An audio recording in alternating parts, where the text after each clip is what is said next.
people have no energy? Because mental diarrhea. You eat bad food and then try to stop diarrhea, it's not going to work. This much you do. Tonight before you go to bed, keep it down and go to bed. In a little while, if you simply sit here, things around you will reverberate.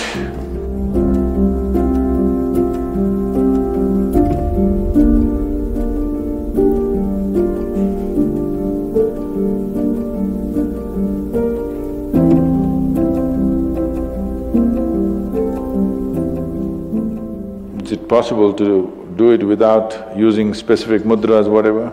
Yes.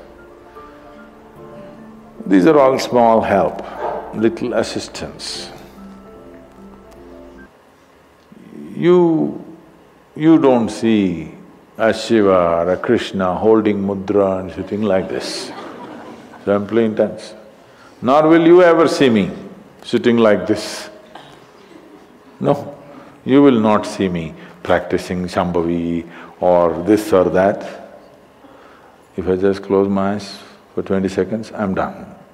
I'm ready for the day. So, this is all good help. But is it the only way to do it? No. You can simply sit. If you learn to simply sit, you'll become tremendously intense. Right now, your energy is simply expended by doing unnecessary, endless activity. When you have so much mental diarrhea, how can you have energy? Suppose you have diarrhea, do you see how weak you feel? Yes or no? Right now this mental diarrhea, that's why people have no energy. They want to just eat and sleep all the time because mental diarrhea, it's very exhausting. If you have physical diarrhea, you know how exhausting it is. Yes? This is also equally exhausting. People are sleeping 8 hours, 10 hours a day, not because they're working so much or their body is in such a bad state, it's just mental diarrhea. If you stop the mental diarrhea, there's enough energy to make this very, very intense. Now how do I stop mental diarrhea? If you have diarrhea, physical diarrhea, what is the first thing to do? Huh? What?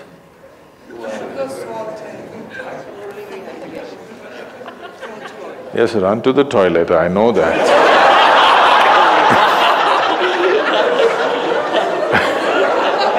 I'm saying as a corrective measure, what's the first thing you do?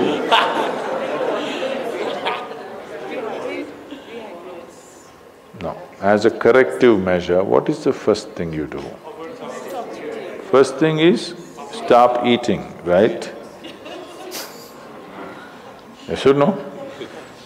But diarrhea means in some way we've eaten something that the body doesn't want. It's trying to throw it out. Yes? You've taken something inside which the body doesn't like, it wants to throw it out. First thing is, stay away from food for some time. You eat bad food and then try to stop diarrhea, it's not going to work.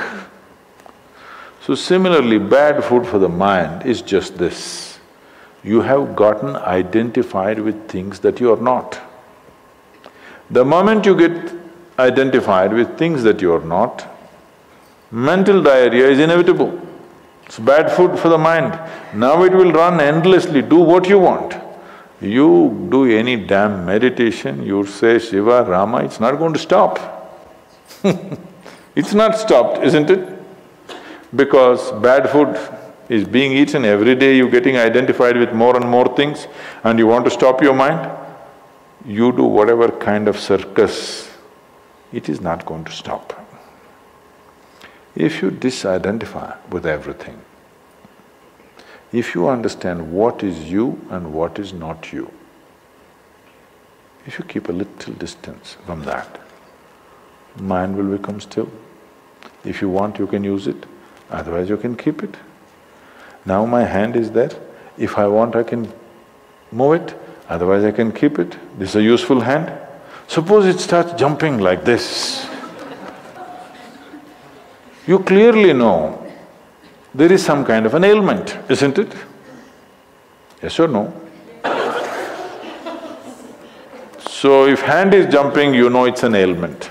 If mind is jumping, is it an ailment or no? The ailment has come because continuous wrong diet. You tell your mind that I am this, I am this, I am that, I am that. It's having diarrhea. You stop giving it wrong food. If you clearly see what… even if you do not know what is me, at least you know what is not me, isn't it? This much you do. Tonight before you go to bed, sit on your bed and sit down and discount everything that is not you. This house in which you're living, is this me? No. This loving parent or mother, father, wife or husband or child, they're wonderful, but is this me? No. Now these nice clothes I'm wearing, is this me? No. Now my body, I like it, but is this me? No. Now I'm having so many thoughts, is this me? No. Now I'm having wonderful emotions, is this me? No. Like this, everything that's not you, before you sleep, keep it down and go to bed. Tomorrow morning, you will wake up considerably more intense than today. Every day you do it. In a little while, if you simply sit here, things around you will reverberate. Really. I was in… a few years ago, couple of years ago, I was in America and this is a very typically American question. This lady comes up to me and she's very angry. I've been doing this yoga for last 35 years, nothing happened. But you went and just sat on a rock and things happened to you. This is not fair. Where is that damn rock?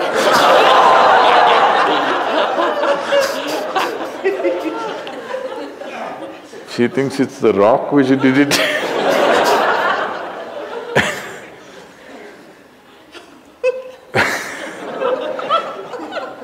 The only sadhana that I did in my life is, right from my very early age,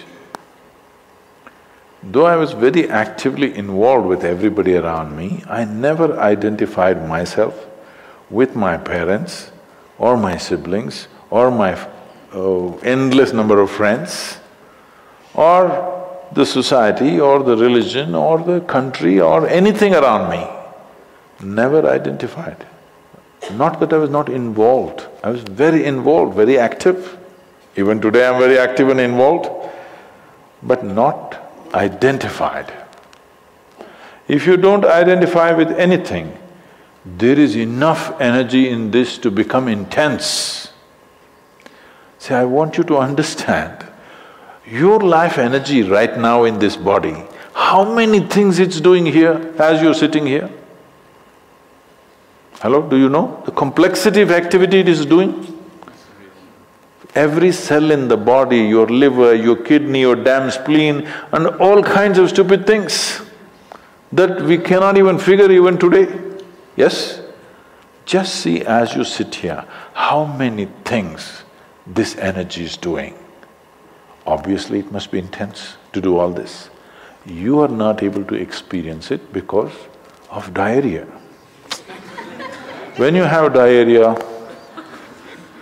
that's how you feel, isn't it? Yes or no? So that's how it is. Stop the diarrhea. Stop eating bad food, diarrhea will stop. Once diarrhea stops, there's enough energy in this to sit here and reverberate in a very intense way.